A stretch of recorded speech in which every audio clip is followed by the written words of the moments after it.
my auditor would say, sir, pannadinga sir. And I would say, bayapadadinga sir. Dhairya irukana sir vaalkaiyila. And then my board of directors would say, come on, I mean, this is like going a little crazy, wonky, you know. But I was in a state of denial. Now, denial is not about only not being able to see something. Denial is also about refusing to see something. So there are two forms of denial as I've understood, and I was struck by both at different times. But by denying a problem doesn't go away. So as I now take you through this journey, I want you to understand that we are at the bottom of a step ladder approach. And the first step is denial. And denial of any problem does not take it away. That is when I started asking myself, why me? I was denying it. There was a lot of confusion in my head. Why me? I would go into the bathroom, lock the door, and look into the mirror and ask, why me? I'm trying to help people who are working with me. We are trying to create value for our customers. We cannot, go on like this if we don't get fresh revenue. But why me? Why am I being targeted for this problem? Because every time when you're trying to pay interest on borrowings, you are sucking so much out of your own life in trying to balance the cash flow. And so this why me went on for, and I'm shrinking a long story into a short one, this why me went on for a long time, but had no answers. And obviously, I was going to the next stage of anger, grief, and guilt. Anger, my business card says Chief Dreamer, but people on my team called me Chief Screamer, because I was demonstrating irrational anger with my situation, flying off the handle for no reasons at all. And many a time, I would be struck by grief.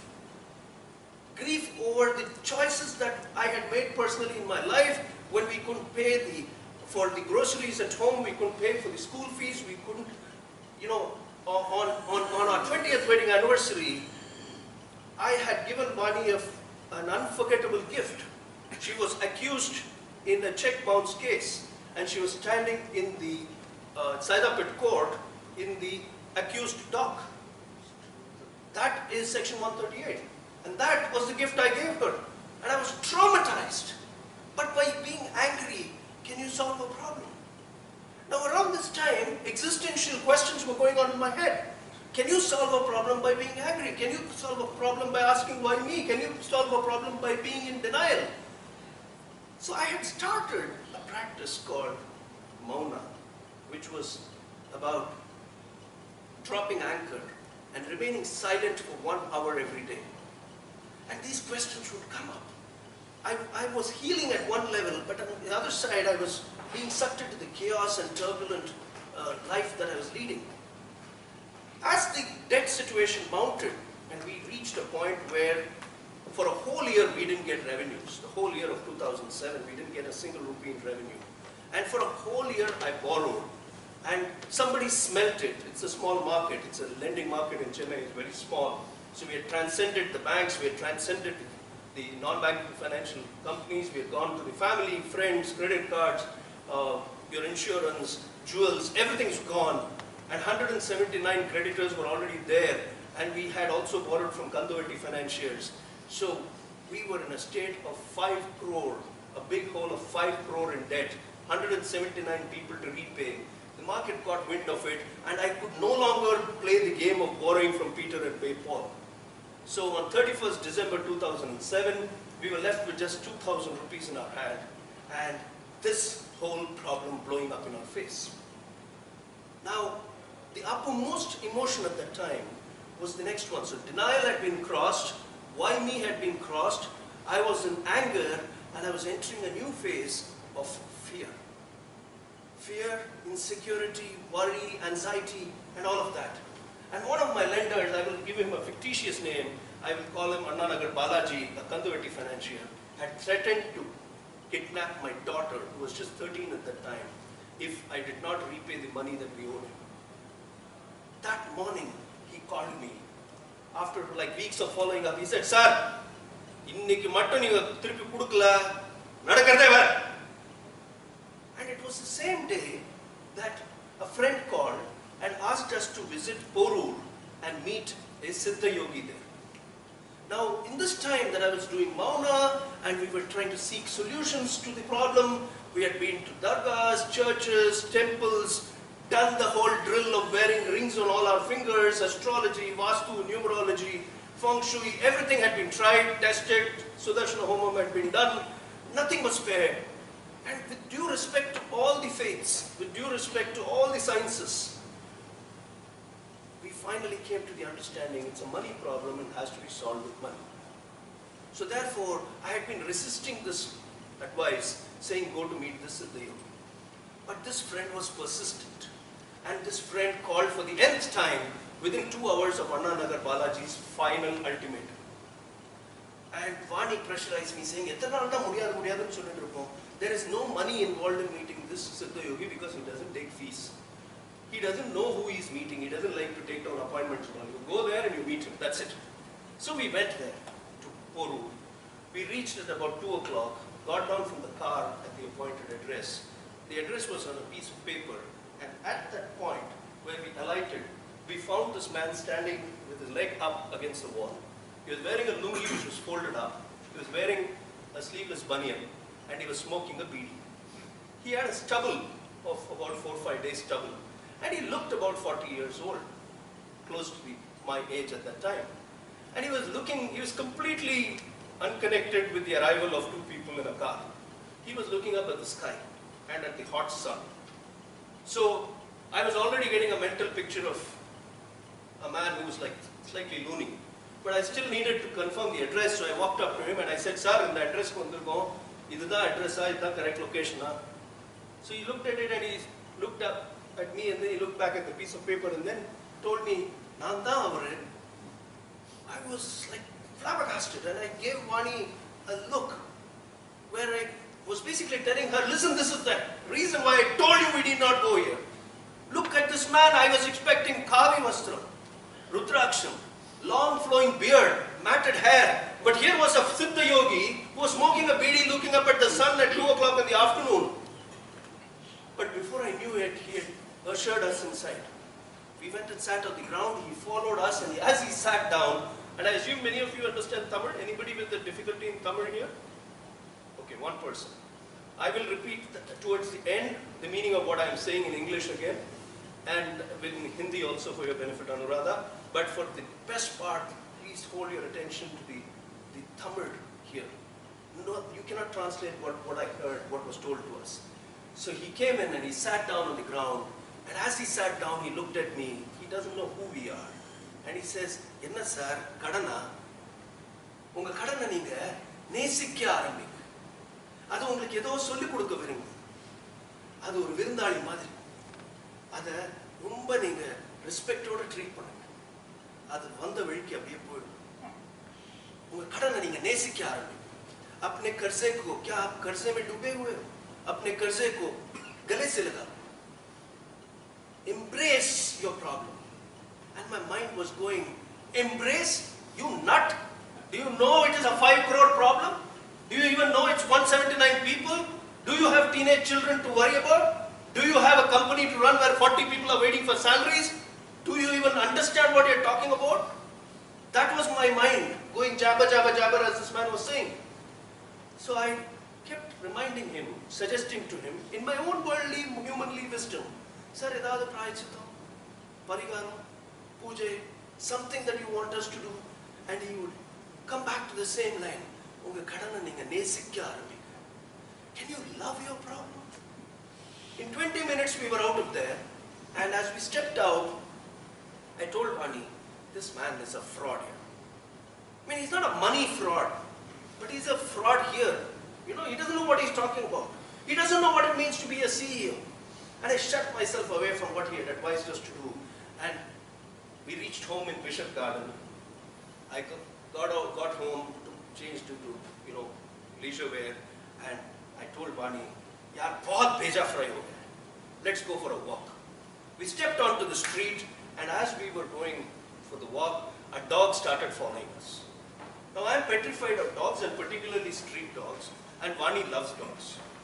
So she was making small talk with the dog, and I was finding it very uncomfortable because there was Annanagar Balaji, there was a stupid Siddha Yogi that we had met, and now there was this goddamn dog behind me. So she, out of, compassion said, more for the animal I guess, she said, why don't I take this guy away on this side, you go like this, and I leave him somewhere along the way and we'll meet again around the block. It was a good idea, so I said okay. She walked a few feet away and then turned around to find that I was pretty much standing where she had left me. She found me standing there with the dog at my feet, at my heel. The dog had never walked towards her. So she was very exasperated. This drama had been going on for about 10 minutes. And out of frustration, she just told me, Dad, don't you understand?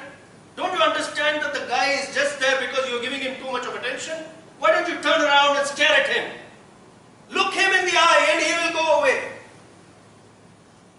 I had no other choice. So I looked at the dog and gave the dog a very cold, big stare. And he slunk away. In that moment, two dots connected here. The Siddha Yogi in the afternoon had said, embrace your problem. Love it. And Vani was saying, look at your fear in the eye. Whatever is scaring you, look at it in the eye. I pulled out my phone and I called Annanagar Balaji and I said, sir, naale kaalelu unga office ku varanga. And Annanagar Balaji was delighted because he thought he was going to get money. The next morning, I reached him at 10 o'clock to his office and I told him, sir, panam kudukka mudiyadunu sollittu poradhukku na varala. Ippo panam kudukka mudiyadunu sollittu poradhukku varala. He bawled, he cried, he thumped the table, he called his two people and he said, ivan ponne ni thookidu, ivanla thera maatan, na appove sonne ivanu kudukadente, all that stuff, and he abused me. After 30 minutes of ranting, he finally was fatigued. He's a huge man. You can't go on shouting for 30 minutes. He did that and he finally calmed down and he said, "Enna sir, na paadu pesine irukken, ungalku bayam illaya?" And that's when I realized that I was not showing any fear here. I was knocking at my knees here in front of him, but here I was able to look him in the eye. And there I learned a very, very important lesson, which is that fear is there as long as you run away from a problem. When you look the fear in the eye, it delivers courage. And that brought me to a very, very important discovery of my life, which is a beautiful magical word called acceptance, which is the word that the Siddha Yogi was trying to tell us. When he said, "Unga kadana neenga nesikka aarambinga." Now ours is a story of a bankruptcy. Ours is a story of penury, of cashlessness, worklessness, with everything material having been taken away. But people are dealing with health issues, relationship issues, death, career plateauing, children, parenting issues, parent-related issues. We are all dealing with problems of different shapes and sizes. And as long as we are denying them, as long as we are asking why me, as long as we are angry, and as long as we are fearful, those problems are not going to go anywhere. They are not going to let go of you. They will hold you here. Now fear doesn't come in a single package. It's not as if only fear strikes you. Along with you, fear comes worry. Along with worry comes anxiety. Along with anxiety comes stress. And along with stress comes habits. For some people, drinking is a habit. For some people, smoking is a habit. For some people, worrying is a habit. For some people, overeating is a habit. So we get into all these patterns of thinking and behaving. And acceptance was beautiful and liberating for me. Now, acceptance does not solve a problem. Please understand. Our story, if you thought, has a happy ending, in the conventional worldly sense of a happy ending, no, it does not. Even today, we owe the 5 crore rupees to the 179 people. It's almost 10 years since this incident that I just narrated to you. And we still struggle for our everyday existence. I have a roof over my head only because Vani's sister, her twin, has given us her apartment without rent. And our first threshold is to cover living expenses, which means I must be able to write along with Vani a check or make an online payment to my sister-in-law for rent. And we have not done it for many, many years now because we just don't have enough money to survive each month. And yet, I would say, we are deliriously happy. Now happiness is not about jumping around with joy. That is one form of happiness. When you get what you want and you are delirious with delight, that is one form of happiness. There is another form of happiness, and that form of happiness is accepting what you get with all humility.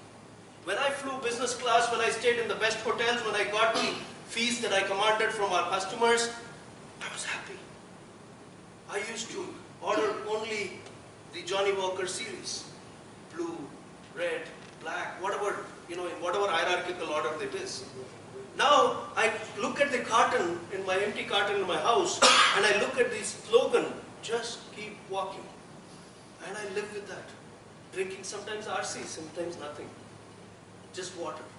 And that is what I'm saying, when you learn to accept the life that you have, that is a form of happiness.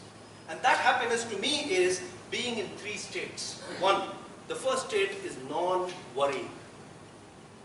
Non-worrying is happiness. Why does worry arise? Because you're fearful of the future. Now there are only 2 kinds of problems in life. A problem that you can solve and a problem that you cannot solve. Now I can solve a financial problem over time. I know it. So anybody can solve a financial problem over time. Jab tak hai jaan, uir irukkum vare. The last ball is not at bowled. Anything can happen.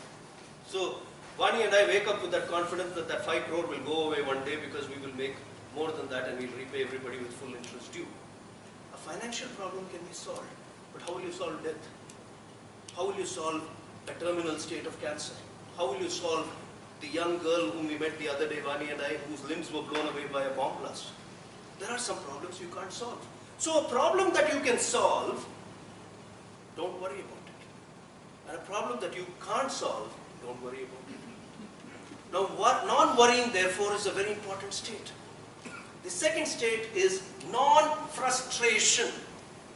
Now people say, sir, you are saying you will solve the problem, but you have not solved it for 10 years. My creditors come and ask me, இதே தான் சொல்லிட்டு இருக்கீங்க 10 வருஷமா உங்களுக்கு வருமானம் வரலன்னு சொல்லிட்டு இருக்கீங்க. சார் நான் முயற்சி பண்ணலன்னு ஒரு நாளைக்கு நீங்க எனக்கு வந்து காமிங்க sir. I'll accept your charge. I'll plead guilty if you tell me that I have not put in efforts. So sometimes you will put in efforts. We conduct a program at the Madras Management Association called MMA. There is a committee member there called Mr Murugappan, a very nice, loving man. Every time after every program of mine where I host a guest and I finish talking, he'll come rushing, sir. Sir, nambave mudiyala sir. Ivlo talent sir. Ivlo dhairiyam sir. Ivlo nerma sir. Yes sir, ungalku business vara maatengudhu. So sometimes in life, 2 plus 2 will not add up to 4. And we have to be non-frustrated. I should be frustrated only if I am not making the effort. This is the lesson I have learned. And only frustration brings suffering. So the third state is non-suffering. Non-worrying, non-frustrated, non-suffering. So frustration comes when you say that because I put in the effort, I should get this result. Sometimes it doesn't happen. Just because you have put in the effort, a result is not guaranteed. There are no guarantees in life. So remain non-frustrated. And non-suffering is possible because in general we have to understand that in life, pain is inevitable. You cannot prevent a headache. A headache will come in the form of let's take a very common headache, talaveli. I'm not even talking of kadanala on the talaveli or relationship ala on the talaveli or kodadeyala on the talaveli or modiyala on the talaveli. I'm not talking about any of those. Just talking about a common headache which you would normally use a disprin to resolve. Now the headache has come on its own. You haven't caused it, but you caused your suffering because you ask, "Yen inda talaveli ippo? Ayyo talaveli kide." So the suffering is a human invention, which is why the Buddha said, pain is inevitable, suffering is optional. So Vani and I live in complete detachment to the results. Our efforts are always there, but we live in complete detachment to the results, and therefore we don't suffer. There is a lot of pain, there is intense pain in living without money, let me tell you. when on November 8th the announcement came, it didn't shock us one bit. Because so the next day I was addressing people at TCS. I said, welcome to the cashless world. You are cashless, we are moneyless. But we've been like that for 9.5 years, so we can tell you how it works. You know, how you learn to do this. So, if you are non-worrying, non-frustrated, and non-suffering, that state really is happiness. And that is the state all of us can get into if we are in acceptance. So denial, why me, anger, fear, worry, stress, anxiety, acceptance. Now imagine this is a step-ladder approach. I took almost 5+ years to get from denial to acceptance. What is the most intelligent thing to do? What is the most intelligent thing to do? Is to take the step-by-step approach or just press A for acceptance. If you go to A for acceptance, let me tell you, one, elevator, like an elevator. Press A for acceptance. Don't go the denial, why me, anger, fear route. And at A, you will find phenomenal clarity, inner peace, a lot of sense of purpose. So Vani and I, for us, inspiring happiness has become our life's purpose. We asked ourselves, so why are we being put through this whole experience? There must be some result out of it, right? Some reason why it is happening. And we found that we are happiest when we share our story with people and tell them that this also is possible in life. And that is why I wrote my book, Fall Like a Rose Petal. We curate public events which are free of cost, where people come and listen to not only our stories, but stories of many, many people like us who have learned to face life stoically. I write a blog every day on WordPress, avisvishwanathan.wordpress.com, where I share lessons I learn from life every day. And wherever we get an opportunity to work, we work with companies, with organizations, in inspiring managers to be happier than they are. Because only if you are happy can you deliver high performance. So I'll close with my last point, which is the point about high performance, that I'm often asked, but you haven't repaid your debt. You see that, Avis? You haven't repaid your debt. You're saying openly that you still have 5 crores outstanding, you're still struggling for your living expenses. Where is the high performance here? And ladies and gentlemen, the highest form of high performance is to be able to face life with a smile. And Vani and I think we are blessed with that. This is the abundance that we wish all of you. Because we could have chosen the easy way out. We could have hung from a ceiling fan.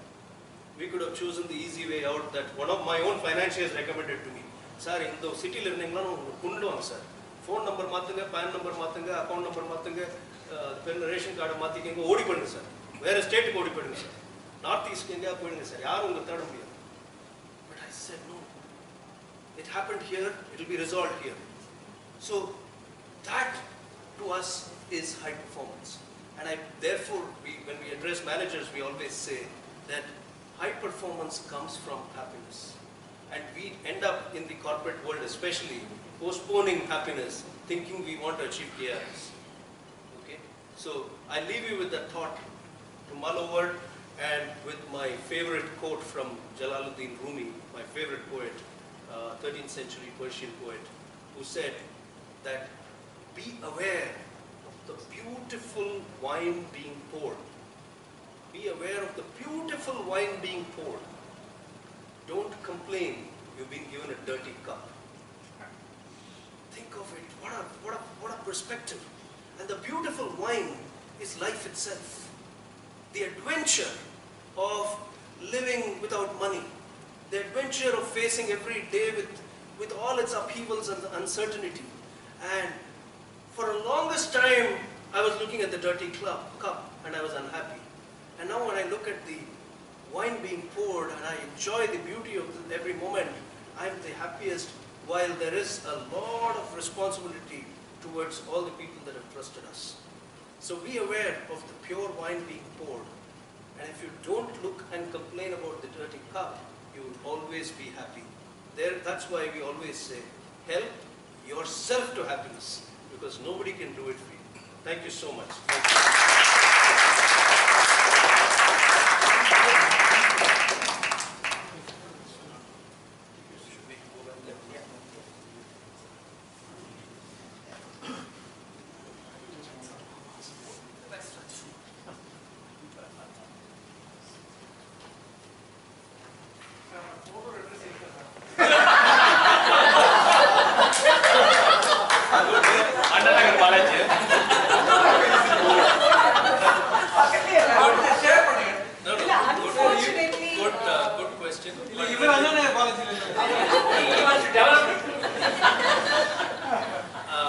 Good question, Ranjit, but unfortunately, the gentleman passed away a couple of years ago.